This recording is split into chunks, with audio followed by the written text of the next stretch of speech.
Shalom, shalom bien-aimés dans les Seigneurs. Nous sommes dans la joie de vous retrouver une fois de plus aujourd'hui pour partager avec vous la merveilleuse parole de Dieu.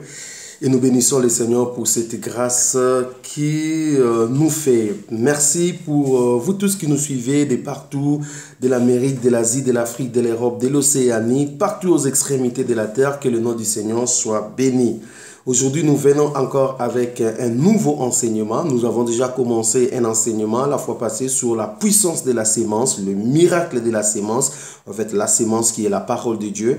Eh bien, lorsque cette sémence est sémée, eh bien, ça ne peut que produire de fruits. Alors, dans la suite de cette émission de la fois passée, nous allons parler aujourd'hui, montre à Dieu, donne à Dieu tes fruits. Donne à Dieu tes fruits. C'est que Dieu te demande et que tu lui donnes tes fruits. Alors, nous allons expliquer c'est quoi le fruit, où on peut produire les fruits.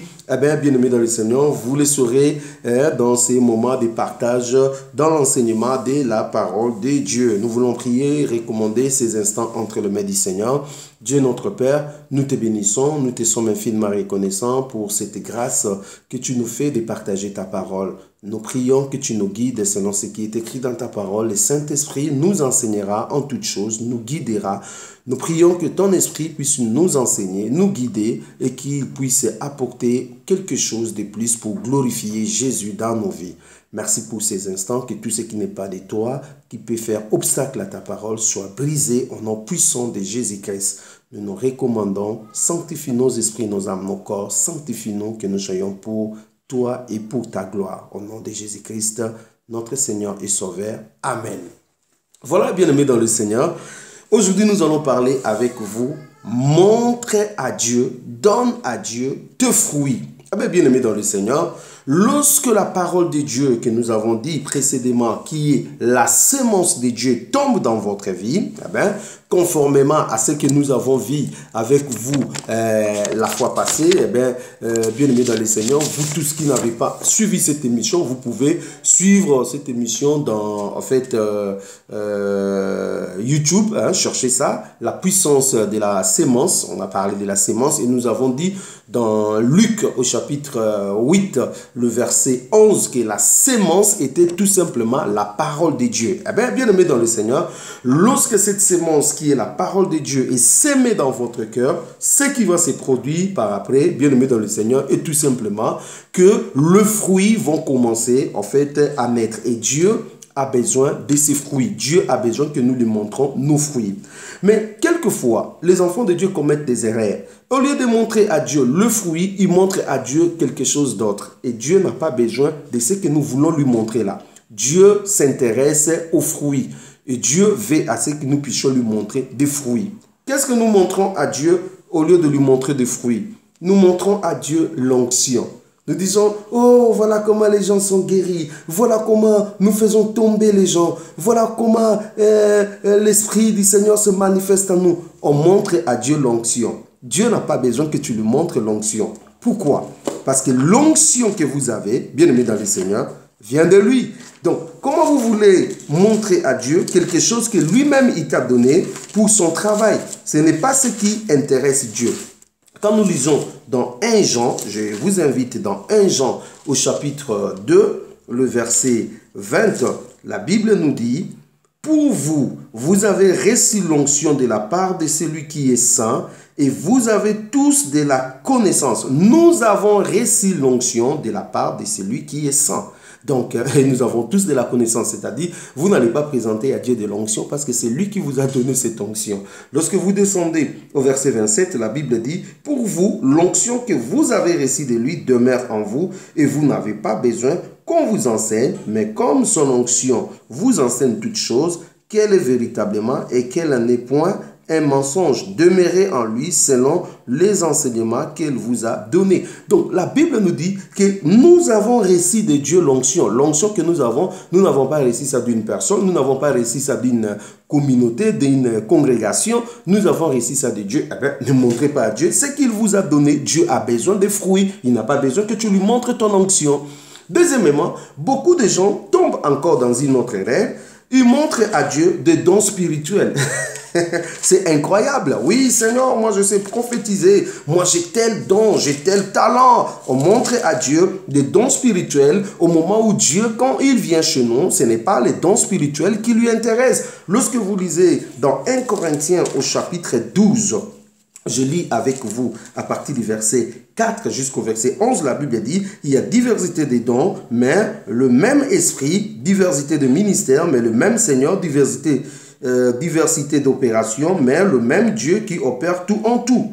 Or, à chacun, la manifestation de l'Esprit est donnée pour l'utilité commune. En effet, à l'un est donné par l'Esprit une parole de connaissance. Par l'Esprit, cela est donné. Voilà, une parole de connaissance, une parole de sagesse. À un autre, une parole de connaissance. C'est le même Esprit. À un autre, la foi. Par le même Esprit, à un autre le don de guérison par le même esprit, à un autre le don d'opérer des miracles, à un autre la prophétie, à un autre le discernement des esprits, à un autre la diversité des langues, à un autre l'interprétation des langues, et il dit au verset 11, un seul et même esprit opère toutes ces choses, le distribuant à chacun en particulier comme il veut. Donc nous voyons que non, tout ce que nous faisons sur le plan don spirituel, c'est le Saint-Esprit qui opère en nous. C'est-à-dire quand Dieu vient, on ne montre pas les dons spirituels. Dieu a besoin de fruits. Il n'a pas besoin que tu lui montres les dons spirituels que lui-même opère en nous. Troisième chose, d'autres sont tombés dans l'erreur de montrer à Dieu leur ministère. Les ministères, c'est la charge que nous avons. Le ministère, ce sont des tâches que nous avons. Le ministère également fait partie des choses que Dieu nous donne. La charge que tu as, l'appel que tu as, la vocation que tu as, la responsabilité que tu as, eh bien, c'est Dieu qui te l'a donné. Et Dieu, quand il vient chez toi, il n'a pas besoin que tu lui montres ton ministère. La Bible dit dans Jérémie au chapitre 1, le verset 5, « Quand tu étais encore une masse informe et vide dans le ventre de ta mère, je te connaissais, je t'avais déjà appelé, je t'avais établi prophète des nations. » Donc tu n'as plus besoin de montrer à Dieu ce que lui-même il t'a appelé, il t'a établi. Non, il faut montrer à Dieu des fruits. Voilà, nous allons voir avec vous comment ça se passe. Et puis dans Éphésiens au chapitre 4, là encore le Seigneur enfonce les clous. Éphésiens chapitre 4, il dit, mais à chacun des dons, la grâce a été donnée selon la mesure du don de Christ. C'est pourquoi il est dit, étant monté dans les hauteurs, il a amené des captifs et il a fait des dons aux hommes. Or, que signifie il est monté? Sinon qu'il est aussi descendu dans les régions inférieures de la terre. Celui qui est descendu, c'est le même qui est monté au-dessus de tous les cieux, afin de remplir toutes choses. Et il a donné les uns comme apôtres, les autres comme prophètes, les autres comme évangélistes, les autres comme pasteurs, les autres docteurs, pour le perfectionnement des saints en vue de l'œuvre du ministère et de l'édification du corps de Christ. Donc, voyez, ça dit Dieu a donné, c'est lui qui nous a appelés, c'est lui qui nous a responsabilisés. Ah ben, quand tu viens chez nous, ne lui montrons pas le ministère, parce que ce n'est pas ce que Dieu attend de nous. Mais qu'est-ce que Dieu attend de nous réellement, bien-aimés dans le Seigneur? C'est là où nous voulons revenir. Qu'est-ce que Dieu attend de nous? Eh bien, Dieu attend de nous tout simplement que nous puissions lui montrer le fruit, bien-aimés, le fruit. Montrons à Dieu nos fruits. Dans Romains au chapitre 7, le verset 4. Écoute ce que Dieu dit. Dans Romains au chapitre 7, le verset 4, la Bible nous dit ceci. De même, mes frères, vous aussi, vous avez été par les corps de Christ mis à mort en ce qui concerne la loi, pour que vous apparteniez à un autre, à celui qui est ressuscité des morts, afin que nous portions des fruits pour Dieu. Oh my God. Il dit, afin que nous portions des fruits pour Dieu. Nous sommes sauvés, nous sommes ressuscités. Avec Jésus, nous sommes des enfants de Dieu. Nous avons reçu la parole de Dieu qui a été sémée à nous pour que nous puissions porter des fruits. Dieu attend nos fruits. La Bible dit que nous puissions porter des fruits pour Dieu.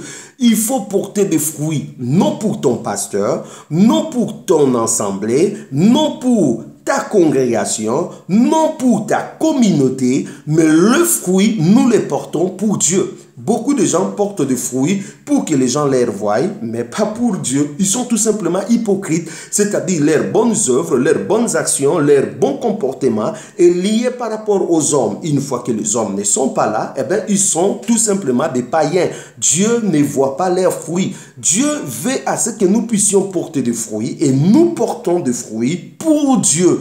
Montre à Dieu tes fruits. Donne à Dieu tes fruits. Si Dieu a sémé, c'est parce qu'il attend à ce que cette semence puisse produire des fruits. Bien-aimés dans le Seigneur, si vous êtes réellement un chrétien, alors montrez à Dieu vos fruits. Donc, nous produisons des fruits pour Dieu.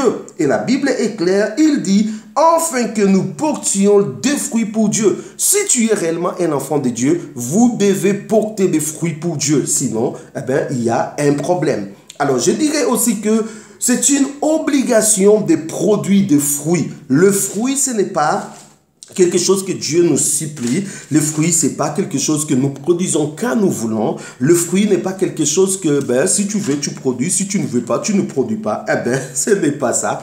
Le fruit, c'est une obligation. Lorsque nous lisons dans Luc au chapitre 3, le verset 7, écoute ce que la parole de Dieu nous dit. Il disait donc à ceux qui venaient en foule pour être baptisés par lui, race de vipères, qui vous a appris à fuir la colère à venir? Produisez donc des fruits dignes de la repentance et ne vous mettez pas à dire en vous-même, nous avons Abraham pour père, car je vous déclare que c'est de ces pierres Dieu peut susciter des enfants à Abraham. Ici, bien aimé dans le Seigneur, la parole de Dieu est claire. Jean-Baptiste qui faisait baptiser les gens, il s'aimait, il attend des fruits. Et le fruit qu'il attendait d'abord, c'était le fruit de la repentance. Si quelqu'un est en Christ, il est devenu une nouvelle créature. Les choses anciennes sont passées et voici toutes choses sont devenues nouvelles. Jean-Baptiste attend le fruit de la repentance, il ne voit pas. Il entend le fruit de la repentance, il ne voit pas. Et il appelle ces gens race de vipères. Pourquoi? Parce qu'ils étaient incapables de produire des fruits. Si vous avez reçu la sémence de Dieu qui est la parole de Dieu, et que vous êtes incapable de produire des fruits qui plaisent à Dieu, alors vous êtes race de vipères, c'est-à-dire vous êtes de la race des enfants du diable. Parce que celui qui est un enfant de Dieu, le fruit qui est la parole de Dieu qui est tombé dans son cœur, ne peut que produire de bons fruits. Donc, vous voyez que ici, Jean-Baptiste est en train de parler à l'impératif. Produisez donc des fruits dignes de la repentance. C'est une obligation pour un enfant de Dieu qui dit qu'il a reçu la sémence de Dieu de produire des fruits dignes de la repentance. Produire des fruits dignes de la repentance, ce n'est pas une option à prendre ou à laisser. Produire des fruits dignes de la repentance, ce n'est pas un choix. Je peux ou je ne peux pas. Non. Produire des fruits dignes de la repentance, c'est une obligation pour tout enfant de Dieu. Si vous dites que vous êtes de Jésus-Christ, vous avez Jésus-Christ en vous, vous avez reçu la parole qui est le Seigneur Jésus-Christ, eh bien, vous ne pouvez que produire des fruits dignes de la repentance. Alors, Dieu est patient. Dieu est patient, bien-aimé dans le Seigneur. Beaucoup d'entre nous, nous prenons du temps pour produire des fruits dignes de la repentance. Mais Dieu est patient. Il est patient, bien-aimé. Si Dieu n'était pas patient, avec tout ce que nous faisons, Dieu allait peut-être nous couper déjà, Dieu allait peut-être nous abandonner, Dieu allait peut-être, je ne sais pas moi. Mais Dieu est patient, bien-aimé. C'est pour cela que la parole de Dieu nous dit que la bonté de l'Éternel te pousse à la repentance. C'est-à-dire, quand nous voyons ce que Dieu est en train de faire, des fois, nous faisons des choses mauvaises, mais Dieu tient encore patience. Ce n'est pas que Dieu est devenu Père Noël, non. Ce n'est pas la bonacité, non. Ce n'est pas Dieu est lâche, non. C'est justement Dieu veut à ce que nous arrivions à la repentance. Mais nous n'abusons pas de la patience de Dieu parce qu'il arrivera un jour, eh bien, Dieu finira par rejeter ce qui ne porte pas de fruits. Nous lisons dans Luc au chapitre 13 quelque chose de très intéressant qui nous est dit dans Luc au chapitre 13 à partir du verset 6. La Bible dit ceci, il dit aussi cette parabole. Un homme avait un figuier planté dans sa vigne. Il vint pour y chercher du fruit. Voilà, quand on a planté, eh bien, le but c'est venir chercher du fruit. Eh bien, cet homme qui avait un figuier, c'est l'image du Seigneur qui a planté et nous sommes l'image de cette plante-là. eh bien, le Seigneur vient chercher des fruits, c'est-à-dire le Seigneur vient voir si cette semence qui est la parole de Dieu qu'il avait sémée en nous commence à produire la nature de Dieu, commence à produire ce qui est du royaume. Et la Bible dit, au verset toujours, il vint pour y chercher du fruit et il n'en trouva point. Le verset 7, alors il dit au vigneron, voilà 3 ans que je viens chercher du fruit à ces figuiers et je n'en trouve point. Coupez-les, pourquoi occupe-t-il la terre inutilement? Le vigneron lui répondit, Seigneur, laisse-les encore cette année, je creuserai tout autour et je mettrai du fumier. Peut-être à l'avenir donnera-t-il du fruit, sinon tu le couperas. Ici, le Seigneur vient, il cherche des fruits, il ne trouve pas de fruits. Et il dit, ça fait 3 ans, bien-aimé dans le Seigneur. Pourquoi le Seigneur insiste sur 3 ans? Rappelez-vous, les disciples de Jésus, ils sont restés 3 ans avec Jésus. Après 3 ans, le Seigneur est parti, ils étaient capables de commencer à produire et la parole de Dieu a été propagée. Cela veut dire, au bout de 3 ans, quelqu'un qui a écouté la parole de Dieu, dont réellement il s'est converti, au bout de 3 ans, c'est déjà un chrétien qui est mature. C'est déjà un chrétien qui doit avancer. C'est déjà un chrétien qui doit produire des fruits.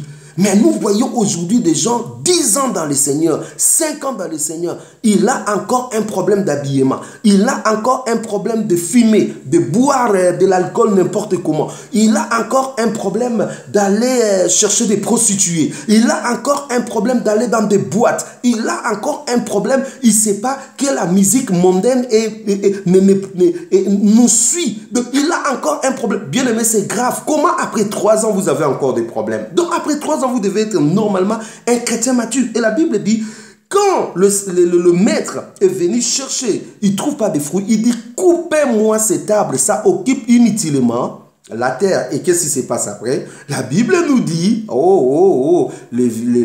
son serviteur lui dit, Seigneur, s'il te plaît, laissez-moi encore une année. Je vais creuser, je vais mettre du fumier, c'est-à-dire, je vais travailler encore. Et si tu viens, cette fois-ci là, tu ne trouves pas, coupe. Bien-aimé dans le Seigneur, regarde ce qui se passe. Si vous ne produisez pas de fruits, eh bien, bien-aimé dans le Seigneur, vous serez tout simplement coupé. Donc là, il n'y a pas de blague.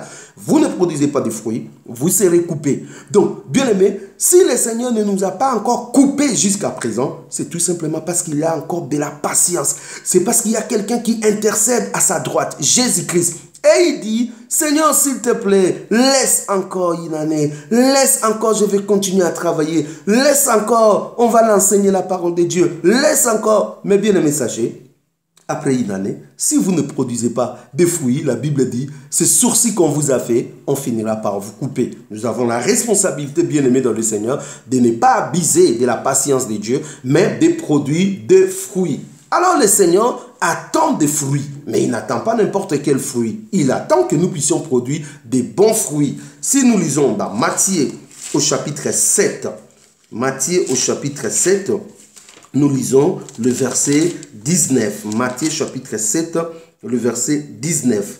La Bible dit, tout arbre qui ne porte pas de bons fruits est coupé et jeté au feu. C'est donc à leurs fruits que vous les reconnaîtrez. La Bible dit, tout arbre qui ne porte pas de fruits, non, ce n'est pas ce qui est écrit, des fruits, non, des bons fruits. De c'est-à-dire, nous avons la responsabilité, non seulement de porter des fruits, mais il faut que ces fruits soient des bons fruits. Pourquoi? Parce qu'un arbre qui ne porte pas de fruits sera coupé. Un arbre qui porte de mauvais fruits sera coupé. Un arbre qui restera, c'est seulement cet arbre qui porte de bons fruits. Le Seigneur ne nous demande pas de produire des fruits médiocres. Le Seigneur ne nous demande pas de produire des fruits qui n'ont pas de sens, des fruits à peu près. Le Seigneur nous demande de produire des bons fruits. Si nous ne produisons pas de bons fruits, nous sommes assimilés à un arbre qui ne porte pas de fruits et nous serons coupés, jetés dans le feu. C'est que le Seigneur demande à tout un chacun de nous que nous puissions produire, alors que nous puissions produire des bons fruits. Le Seigneur attend des bons fruits, bien-aimés dans le Seigneur, pas n'importe quel fruit. Le Seigneur, je disais, il attend nos bons fruits, bien-aimés dans le Seigneur. Donc, si vous n'avez pas à produire de bons fruits, eh bien, bien-aimés dans le Seigneur, ça sera quelque chose de terrible. Manque de fruits va nous pousser à ce que nous soyons coupés. Si nous n'avons pas de fruits, bien aimés dans le Seigneur, sachez-le qu'un jour, nous serons tout simplement coupés. C'est pour cela que le Seigneur veut à ce que nous produisons des fruits. Et la Bible dit toujours dans ces versets, là où nous avons lu, qu'on reconnaît un enfant de Dieu par ses fruits. De ce cas-là, on reconnaît que vous êtes de Jésus, on reconnaît que vous appartenez à Jésus par le fruit que vous dégagez. De même également, on reconnaît un vrai serviteur de Dieu par des fruits. C'est pas parce qu'il a chassé des démons, c'est pas parce qu'il a guéri les malades, c'est pas parce qu'il a fait des miracles incroyables, c'est pas parce que quand il prêche tout le monde tremble, tout le monde tombe, c'est pas parce qu'il a l'aura, c'est pas parce que non. On reconnaît que celui-là, c'est un vrai enfant de Dieu, c'est un vrai serviteur de Dieu, tout simplement par des fruits qu'il dégage. Une personne peut chasser des démons, peut guérir, mais s'il dégage la haine, s'il dégage la méchanceté, s'il dégage l'occultisme, la sorcellerie, s'il dégage l'impudicité, s'il dégage le vol, le mensonge, eh bien aimé dans le Seigneur, cet homme-là n'est pas de Dieu. C'est par des fruits qu'on reconnaît qu'une personne est de Dieu et non par des miracles. Voilà pourquoi la Bible dit dans le dernier jour, les gens diront, n'avons-nous pas chassé des démons en ton nom, n'avons-nous pas fait ceci, cela. Dieu dira, je ne vous ai pas connu. Je ne vous connais pas parce que Dieu n'est pas impressionné par le miracle, par l'onction. J'ai dit l'onction, le miracle, le ministère, ça vient de lui. Ce n'est pas ce que Dieu impressionne, ce qui impressionne Dieu. Ce qui impressionne Dieu, c'est le fruit qui dégage, qui sont dégagés en fait dans nos cœurs. Donc on reconnaît un vrai enfant de Dieu par des fruits qu'il dégage. Le fruit se produit dans le cœur, dans nos âmes. Bien aimés dans le Seigneur. Nous devons produire des fruits dans nos âmes, dans nos cœurs. Beaucoup de gens commettent une erreur grave. Ils croient, je ne sais pas moi, non. Les fruits sont produits, bien aimés, dans nos cœurs. Si nos cœurs ne produisent pas de fruits, cela veut dire que ce cœur-là n'a pas été régénéré. Mais un cœur qui a été régénéré, oh bien-aimé dans le Seigneur, finit par produire le fruit. Dans Apocalypse chapitre 18, le verset 14, la Bible dit, les fruits que désirait ton âme sont allés loin de toi. À toutes les choses délicates et magnifiques sont perdues pour toi, et tu ne les trouveras plus. Le fruit que désirait ton âme. Donc, vous voyez que non, c'est l'âme qui doit produire le fruit. Pourquoi? Parce que la Bible nous dit que toutes les mauvaises choses que l'homme peut avoir sortent de son âme. Pas ça entre dans son âme, mais ça sort de son âme. Donc, l'âme, c'est le cœur, bien sûr. Donc, c'est du cœur de l'homme que viennent toutes les mauvaises choses que nous connaissons, l'adultère, le mensonge, ainsi de suite. Donc, ça vient du cœur de l'homme. Et Dieu travaille en fait nos cœurs. C'est de nos cœurs que le Seigneur établit son champ de bataille. Alors, nous lisons dans Matthieu au chapitre 15, le verset 16. Matthieu chapitre 15, le verset 16, la Bible dit, et Jésus dit, vous aussi, êtes-vous encore sans intelligence? Ne comprenez-vous pas que tout ce qui entre dans la bouche va dans le ventre, puis est jeté dans le lieu secret? Mais ce qui sort de la bouche vient du cœur, et c'est ce qui suit l'homme, car c'est du cœur que viennent les mauvaises pensées, le maître, les adultères, les débauches, les vols, le faux témoignage, la calomnie. Voilà les choses qui suivent l'homme. Mais manger sans être lavé les mains, cela ne suit point l'homme. Donc, le Seigneur nous explique ici que ce qui suit l'homme, ce qui détruit l'homme, ça se trouve dans son cœur. C'est le cœur qui est mauvais. C'est le cœur qui doit être régénéré. C'est le cœur qui doit être transformé. C'est le cœur qui doit être changé. C'est notre cœur qui produit le mensonge, le vol, les calomnies, la haine, le maître, la médisance, le manque de pardon, l'impudicité, le viol, le lesbianisme, l'homosexualité, la magie, la sorcellerie, l'occultisme. Tout ça, ça vient de nos cœurs. Et le Seigneur dit, c'est du cœur là que ça doit changer. Voilà pourquoi la parole de Dieu est sémée dans ce cœur là. Pourquoi? pour que nos cœurs changent. Et lorsque nos cœurs changent, nous retombons maintenant dans 2 Corinthiens chapitre 5, 17. La Bible dit, si quelqu'un est en Christ, il est devenu une nouvelle créature. Toutes ces choses sont, les anciennes choses sont passées et voici toutes choses sont devenues nouvelles. C'est lorsque nos cœurs bien-aimés ont accepté la parole de Dieu que nous allons voir nos cœurs maintenant commencer à produire le fruit. Pourquoi Dieu cherche des fruits et non les dons, et non l'onction, et non le ministère? Parce que le fruit, c'est les résultats que nos cœurs ont accepté la parole. Le fruit, c'est les signes que notre cœur a été transformé. Le fruit, c'est les signes que la parole de Dieu a pris place dans notre vie. Le fruit, c'est les signes que la parole de Dieu a grandi et ce cœur qui a été mauvais est tout simplement transformé, ce cœur qui a été mauvais est tout simplement embelli, ce cœur qui a été détruit, ce cœur qui a été abîmé est tout simplement régénéré. Et voilà pourquoi c'est le même cœur qui produisait la haine, c'est le même cœur qui commence à produire l'amour. Le même cœur qui commençait, qui montait, c'est le même cœur qui dit maintenant la vérité. C'est le même cœur qui était dans l'impudicité, dans la débauche, c'est le même cœur qui commence à vivre dans la sainteté, dans la sanctification.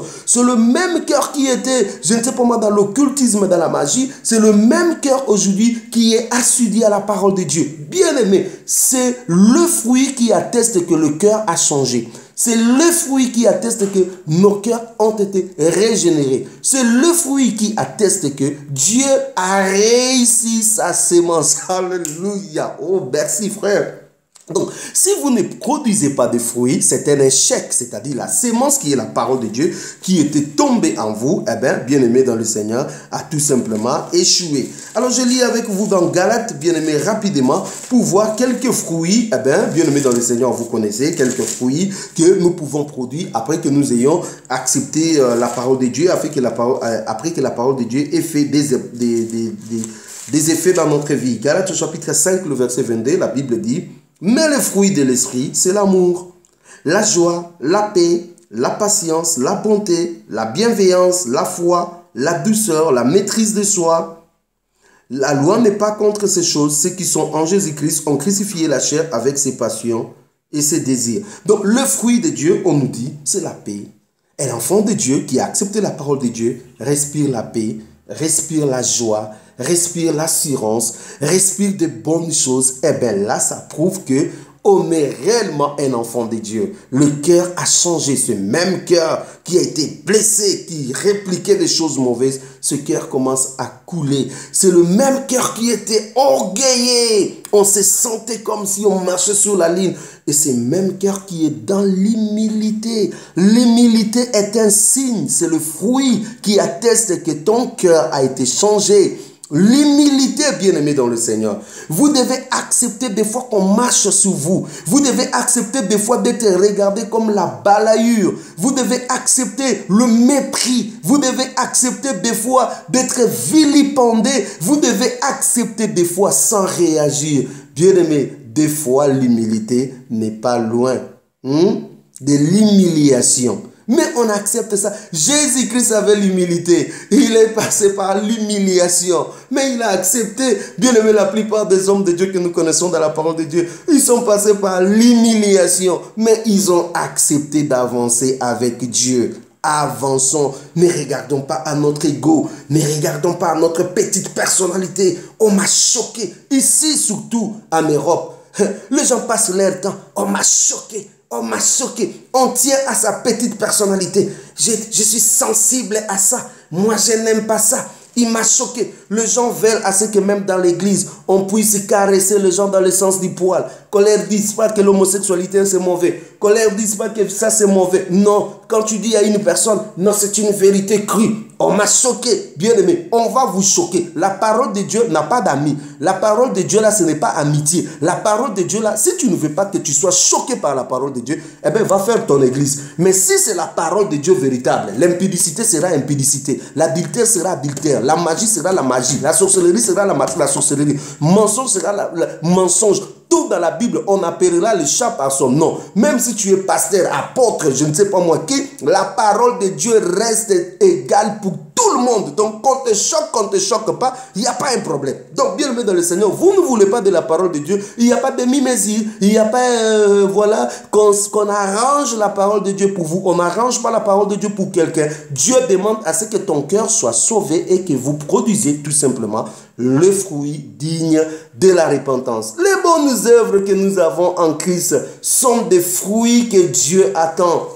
Dans Colossiens, oh, nous sommes déjà à la fin, bien-aimés, accordez-moi juste quelques minutes. Colossiens chapitre 1, le verset 10, la Bible dit: pour marcher d'une manière digne du Seigneur et lui être entièrement agréable, portant des fruits en toutes sortes de bonnes œuvres et croissant par la connaissance de Dieu. Des bonnes œuvres sont des fruits. Tout ce que vous faites pour les orphelins, pour le veuve, pour le malade, tout ce que vous faites pour l'assemblée, pour l'œuvre de Dieu, toutes ces bonnes œuvres que vous faites, peut-être qui n'est pas été cité dans Galates chapitre 5, 22, bien aimé dans le Seigneur, sont des fruits qui attestent que la parole de Dieu a été réellement plantée et que la parole de Dieu produit des bonnes œuvres. Des enfants de Dieu doivent être entourés de bonnes œuvres parce que toutes ces bonnes œuvres, c'est tout simplement le fruit de l'esprit. Dans Tite au chapitre 3, le verset 14, la Bible dit: il faut que les nôtres aussi apprennent à pratiquer de bonnes œuvres pour souvenir aux besoins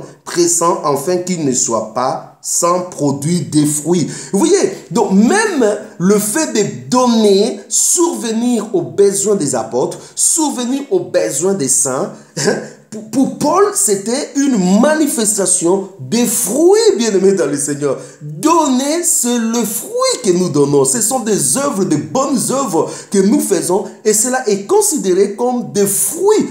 Ne peut donner avec joie, ne peut soutenir l'œuvre, ne peut soutenir les orphelins, les apôtres, ne peut soutenir, c'est seulement celui qui a été régénéré, qui comprend les choses, qui donne librement comme Dieu veut dans son cœur. Bien-aimés dans le Seigneur, les bonnes œuvres que nous faisons, là où nous passons dans des métros, nous passons dans des arrêts de bus, nous voyons des gens qui n'ont pas d'argent, qui sont dans la pauvreté, qui n'ont rien mis sous la dent. Nous donnons quelque chose, ce sont des bonnes œuvres. Nous survenons aux besoins des gens. Nous faisons ceci, cela, des bonnes œuvres bien aimées dans le Seigneur. Ces bonnes œuvres n'est rien d'autre que le fruit de l'esprit. Voilà, bien aimé dans le Seigneur, ce que je pouvais partager avec vous pendant quelques minutes sur le fruit. Dieu attend à ce que nous puissions dégager des fruits.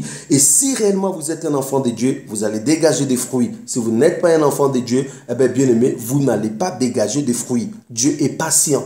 Il vous a attendu depuis longtemps que Dieu cherche des fruits. Mais vous ne produisez pas. Sachez-le que la patience de Dieu aura une limite un jour. Eh bien, n'abusons pas de la patience de Dieu. Produisons des fruits. C'est une obligation pour tout un enfant de Dieu de produire des fruits dignes de la repentance. Et ce sont ces fruits qui seront comme un parfum de bonne odeur. Lorsque le Seigneur viendra, nous allons montrer à Dieu ces fruits et Dieu va cueillir ces fruits pour sa gloire parce que nous sommes sauvés pour produire à Dieu des bons fruits. Soyez bénis, vous tous qui avez suivi cet enseignement. Je vous bénis au nom de Jésus. Si le Seigneur nous fait grâce, nous allons revenir avec un autre enseignement. En tout cas, s'il revient, nous serons là au ciel avec vous. Soyez bénis dans vos maisons au nom de notre Seigneur et Sauveur Jésus-Christ. Amen.